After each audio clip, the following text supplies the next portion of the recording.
Good morning दोस्तों, कैसे हैं आप लोग। आशा करती हूँ कि आप सभी अच्छे होंगे। और मॉर्निंग मेरी शुरू हो गई है मेरे मॉर्निंग ड्रिंक के साथ। और मैं अपनी सेहत का थोड़ा सा ध्यान रख रही हूँ। मुझे लग रहा है कि मेरा वेट कुछ ज़्यादा ही बढ़ रहा है, तो बस आज जो है सुबह सुबह उठ के नहाना जल्दी हो रहा है।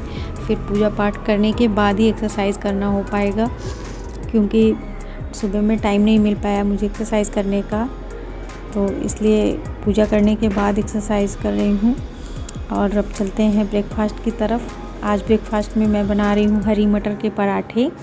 और आपको ये जो पत्तियाँ दिख रही हैं, हरी धनिया और हरे लहसुन, इसको डालने से थोड़ा सा टेस्ट अच्छा हो जाता है। मेरा बेटा स्कूल के लिए रेडी हो गया है, उसे भी साथ साथ नाश्ता करवा रही हूँ। अगर वो अपने हाथ से खाता है तो बस आधे पराठे में ही बोलेगा बस मेरा पेट भर गया, तो मैं थोड़ा सा खिला देती हूँ तो अच्छे से खा लेता है।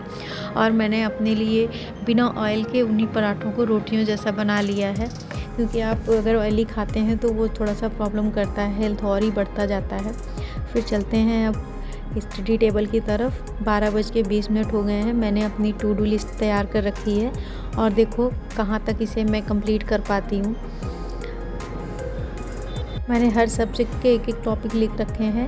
शुरुआत करती हूँ मैं हिंदी से।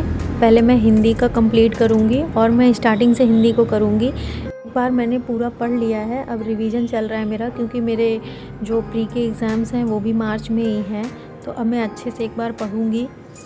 तो अभी मैं PYQs भी देख रही हूँ। मैं तो देख रही थी इसमें कि 20 से 25 क्वेश्चंस आ जाते हैं। अगर आप सीसेट में 20 क्वेश्चन भी कर लेते हैं तो काफ़ी अच्छा हो जाता है।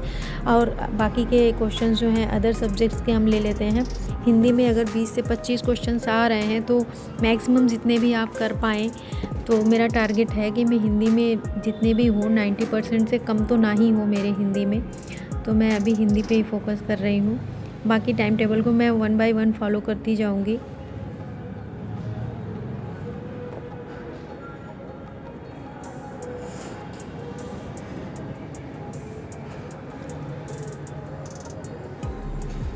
आजकल मेरा मॉर्निंग में पढ़ना नहीं हो पा रहा है, नहीं तो मैं 1 आवर कर लेती थी। और कुछ रीज़न्स हैं, मैं रात को लेट नाइट सोती हूँ, तो मॉर्निंग में उठने में भी थोड़ी दिक्कत हो जाती है। या समझो मैं थोड़ी-सी नींद का भी देखती हूँ कि थोड़ी तो नींद मेरी हो जाए। 5 से 6 घंटे ना हो पाए तो कम से कम 5 तो हो ही जाए। अब लेते हैं थोड़ा सा ब्रेक और थोड़े बहुत जो काम हैं उन्हें निपटा लेते हैं। कपड़े वगैरह धूप में डाले थे वो सूख गए हैं। बज रहे हैं दोपहर के 3। और देखो मैंने हिंदी की जो पढ़ाई की है वो मैं आपको दिखाती हूँ। मैंने जो थोड़े से नोट्स बना रखे हैं इम्पॉर्टेंट। इस पे जो मेरी विंडो है उसे धूप आ रही है तो उसकी परछाई सी आ रही है, उसे प्लीज़ माइंड मत करिएगा। और इसके बाद मैं अब करंट अफेयर की तरफ चलूँगी। और थोड़ी सी मुझे भूख भी लग रही थी तो मैंने अपने लिए सलाद ले रखा है। तो सलाद हमारी हेल्थ के लिए थोड़ा अच्छा रहता है और एनर्जी भी रहती है हमें इससे। तो पढ़ाई के साथ साथ मैं अपने सलाद को भी फिनिश करूँगी। करंट अफेयर के लिए मैंने 6 मंथ की ले रखी है बुक, उसे ही कंप्लीट करूँगी। उसी को बार बार रिवीजन करूँगी, क्योंकि बहुत ज़्यादा ले लो और उसे पढ़ ना पाओ तो कोई मतलब नहीं है। 6 मंथ जो है वो प्री के लिए सफिशिएंट तो नहीं है, लेकिन पूरे ईयर का आता है। पूरे ईयर का मैंने ऑनलाइन पढ़ लिया था और 6 मंथ की मैंने ले रखी है रिवीजन के लिए। कुछ वीडियोज़ वगैरह की हेल्प ले लूँगी। तो बस इसी के साथ अपने कंप्लीट कर रही हूँ मैं करंट अफेयर।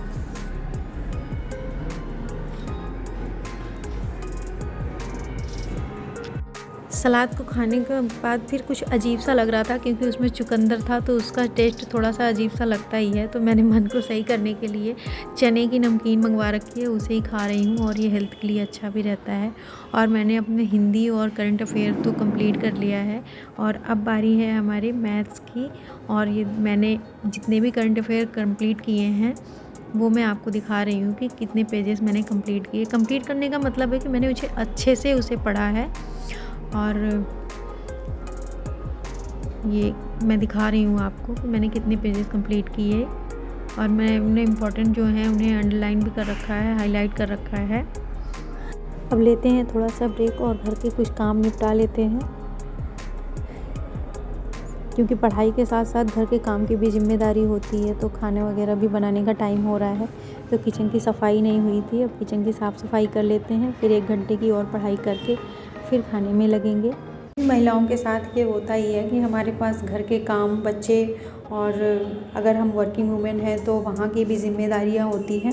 फिर भी कोई नहीं, अगर हमने ठान लिया है कि हमें पढ़ाई करनी है, कुछ लाइफ में करना है, तो हमारी इच्छा शक्ति इतनी है कि हम अपनी दृढ़ इच्छा शक्ति के सहारे कुछ भी, जो भी कठिन से कठिन परिस्थितियाँ हों, उनका सामना कर लेते हैं और हम हार नहीं मानते और सफल भी होते हैं।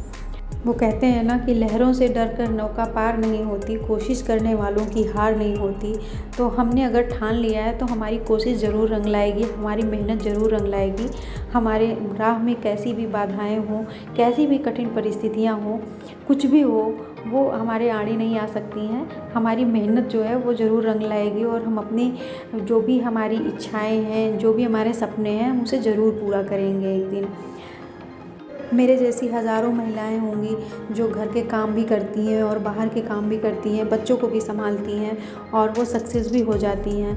तो यही मेहनत एक दिन हमारे रंग लाएगी और हम ज़रूर सफल होंगे।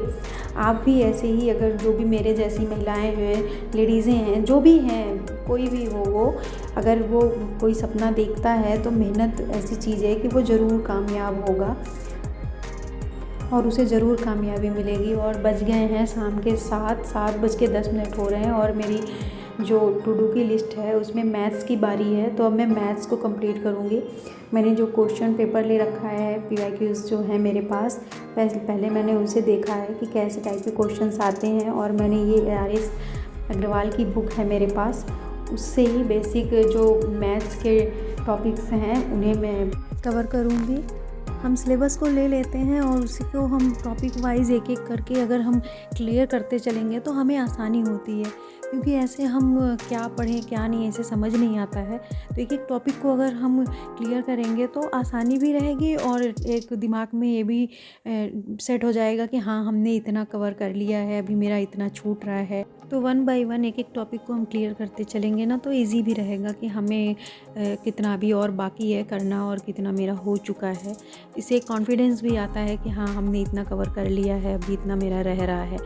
तो बाकी UPPSC का सिलेबस इतना लेंदी है कि उसे इतनी आसानी से पूरा कवर करना आसान तो नहीं है, लेकिन हाँ, एक स्मार्ट स्ट्रेटजी अगर रखते हैं तो काफ़ी हद तक हम अच्छा कवर कर लेते हैं। और ज़रूरी नहीं है कि हम पूरे सिलेबस को एक तरफ से A to Z कोई भी बुक हो उसे हम पूरा ही एकदम रट लें। हालांकि रट भी कोई नहीं सकता है, लेकिन ज़्यादा टाइम देने का भी कोई मतलब नहीं है। टॉपिक वाइज जो जो हमारे सिलेबस में है उसे देख के अगर हम पढ़ते हैं तो वो ज़्यादा बेस्ट है। और जो टॉपिक्स आपको नहीं समझ आ रहे हैं, आप सोशल मीडिया का भी यूज़ कर सकते हैं। अब तो यूट्यूब पर हर एक तरह की वीडियोस भी आ रही हैं, चाहे वो किसी सब्जेक्ट्स की हों, चाहे मेंटरशिप की हों या फिर स्ट्रेटजी हो, हर तरह की आपको सुविधाएं यूट्यूब पे मिल जाती हैं।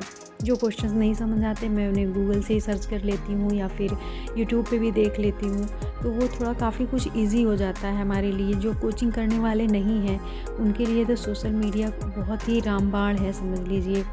हम जैसे जो घरों में रह के काम भी कर रहे हैं, जॉब पे भी हैं, हम कोचिंग नहीं जा सकते या जिसके पास वो सुविधाएं नहीं है कोचिंग करने की, चाहे वो पैसे की हो या गांव में रहते हैं, तो उनके लिए तो सोशल मीडिया ही काफ़ी अच्छा एक स्रोत है। और मैंने अपनी टू डू लिस्ट से मैथ्स इंग्लिश तक कवर कर लिया है। अभी NCERT की बारी है, 12:25 हो चुके हैं। अब न्यूज़पेपर का पोर्शन तो मेरा नहीं लगता कि हो पाएगा। मैंने कोशिश तो बहुत करी, लेकिन बीच में घर के काम भी आ जाते हैं, फिर बच्चों पे भी ध्यान देना, तो इस वजह से मेरा वो पोर्शन छूट गया है। अब देखिए क्या होता है, मैं कहाँ तक कवर कर पाती हूँ। NCERT पढ़ रही हूँ अभी, तो मैं कितनी रात तक जग पाती हूँ। साइड में मेरी बेटी लेटी है। अब बज रहे हैं रात के 1:15 और अब मैं जा रही हूँ सोने। सारी चीज़ें अब समेट के और सोने की तैयारी में लग गई हूँ, क्योंकि सुबह उठना भी होता है, तो मॉर्निंग में बेटे को स्कूल जाना होता है, उसके लिए भी ब्रेकफास्ट वगैरह बनाना होता है। तो रात में ज़्यादा लेट सोते हैं तो फिर सुबह नींद खुलती नहीं, दिक्कत हो जाती है। Good night.